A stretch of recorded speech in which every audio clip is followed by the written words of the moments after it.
अल्हम्दुलिल्लाहि रब्बिल आलमीन अर्रहमान अर्रहीम अस्सलामु अलैकुम वरहमतुल्लाहि वबरकातुहू। तसव्वुफ के जोरी पहलू के सिलसिले की आज की बात, आज का वाकया मुआमलात सूफिया, करामात सूफिया। यानी जो करामात सूफिया है वो मैं अक्सर कहता हूँ वो दरअसल मुआमलात सूफिया है। जब तक आप मुआमलात सूफिया को समझने की कोशिश नहीं करेंगे आपको करामात सूफिया कभी समझ में नहीं आएगी। आप इजहार तो बेबहा करेंगे और करते आ रहे हैं और मुसलसल करते जाएंगे, लेकिन आप किसी भी सूफी की करामत बयान करने के बाद किसी भी शख्स के लिए उनकी अजमत का जो पैमाना है वो आप मुकर्रर नहीं कर सकते।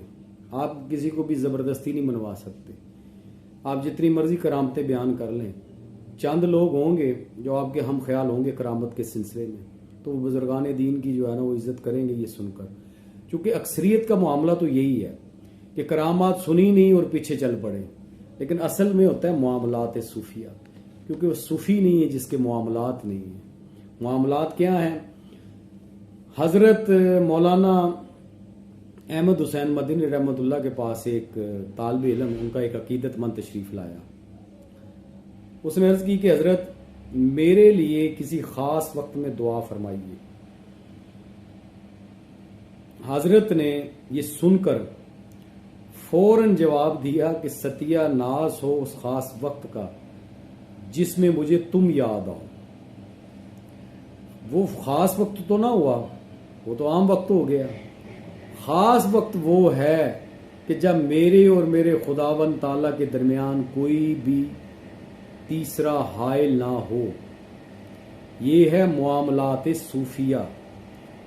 अब इस वाक़े का जो जोरी पहलू है वो दो तीन है, लेकिन काबिल गौर है।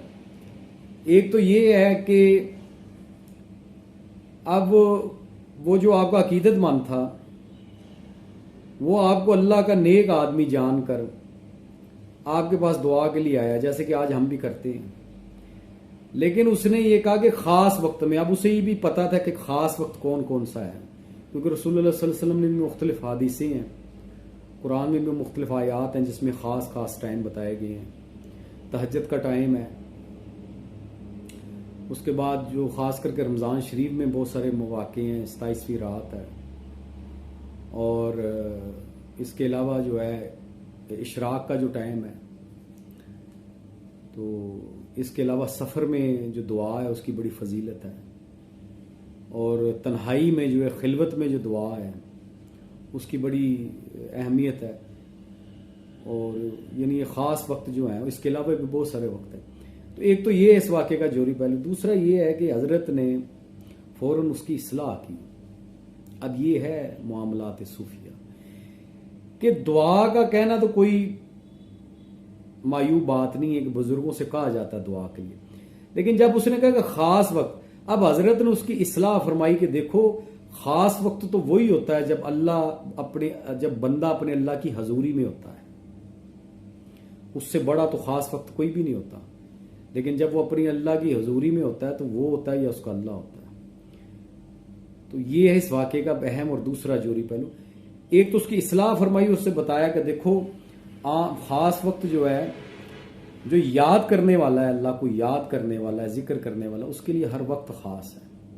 उसके लिए ख़ास व आम की कोई तमीज़ नहीं है। अब ख़ास वक्त के लिए भी तुम दूसरों के पास जाओगे तो इसका मतलब ये है कि ये इस वाक़े का तीसरा पहलू कि तुम्हारे लिए अल्लाह के लिए आम वक्त है, ख़ास वक्त नहीं है। तुमने ये तय किया हुआ है कि ख़ास वक्त के लिए मैंने किसी को कहना है, आम वक्त के लिए अल्लाह से मैंने मांगना है। तो अपने साथ, अपना अल्लाह के साथ ख़ास वक्त का जो है ना वो मामला करो, ताकि अल्लाह भी तुम्हारे साथ ख़ास वक्त वाला मामला करे। और ख़ास वक्त उसी वक्त मुयस्सर आ सकता है जब तुम हमा वक्त अल्लाह की हजूरी अख्तियार करने में और उसकी हजूरी में रहने की कोशिश करो। तो ये जो औलिया अल्लाह है, ये उनकी सोबत से जो है ना ये हासिल किया जाता है, और यही वो मामलात हैं। अब दुआ के लिए तो उन्होंने इनकार नहीं किया, दुआ तो उन्होंने की, लेकिन उन्होंने इस्लाह की कि खास वक्त जो होता है वो तो अल्लाह का और उसके बंदे का होता है, उस बंदे का जो हम वक्त अल्लाह की हजूरी में जो है पेश रहता है। तो तुम भी कोशिश करो कि उस खास वक्त में अल्लाह के साथ रहो ताकि तुम्हें आम वक्त की जरूरत ना पड़े।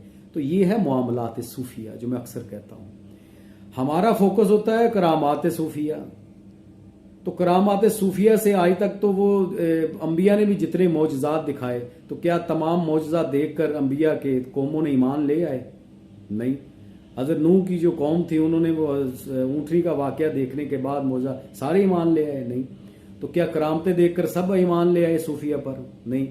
हमने फोकस किया हुआ है, करामतों को पकड़ा हुआ है, लेकिन जो मामलात है उनको नहीं देखते। क्यों? क्योंकि हमें अपने मामलात ठीक करने पड़ेंगे। यानी हम जब किसी एक सूफी की जिंदगी के अंदर झांकेंगे तो हमें देखेगा कि पहले नमाज है, अब नमाज हमसे पढ़ी नहीं जाती। फिर हम देखेंगे उसके रोजे हैं, उसकी ज़कात है अगर उसके पास कुछ है, वैसे तो नहीं होता जो असल जो अल्लाह वाला है। आजकल वाले नहीं जो गद्दियां और प्रोटोकॉल और लैंड क्रूजर से कम गाड़ियां नहीं है, जो हकीकी अल्लाह वाले हैं, जो तारीख में हैं, बड़े बड़े ये जो नाम है आप सुनते पढ़ते, मैंने इनकी हिस्ट्री पढ़ी है मेरे पास, मैंने बकसरत मुतालिया किया, लेकिन वो दुनिया जैसे आए थे खाली हाथ वैसे गए हैं दुनिया से। तो किसी एक सूफी की जिंदगी में आम आदमी के लिए जो मैसेज है वो है मामलात। और सूफी क्या करता है कि वो अपने मुरीद के तालिब इल्म के मामलात ठीक करता है, क्योंकि उसके अपने मामलात ठीक होते हैं, और जिसके मामलात ठीक हो जाएं वो अल्लाह के साथ ठीक हो जाता है और अल्लाह उसके साथ ठीक हो जाता है, और उसे वो ख़ास वक्त मुयस्सर आ जाता है, जिसके लिए हमारे जैसे लोग जो हैं वो भटकते फिरते हैं, क्योंकि अल्लाह वाला पकड़े उससे ख़ास वक्त के लिए दुआ मंगवाए। तो अल्लाह ताला हमें औलिया अल्लाह का सी मकाम और मर्तबा समझने की तौफीक अता फरमाए और हम सबको मुकाम शरफ अता फरमाए। आमीन। शुक्रिया।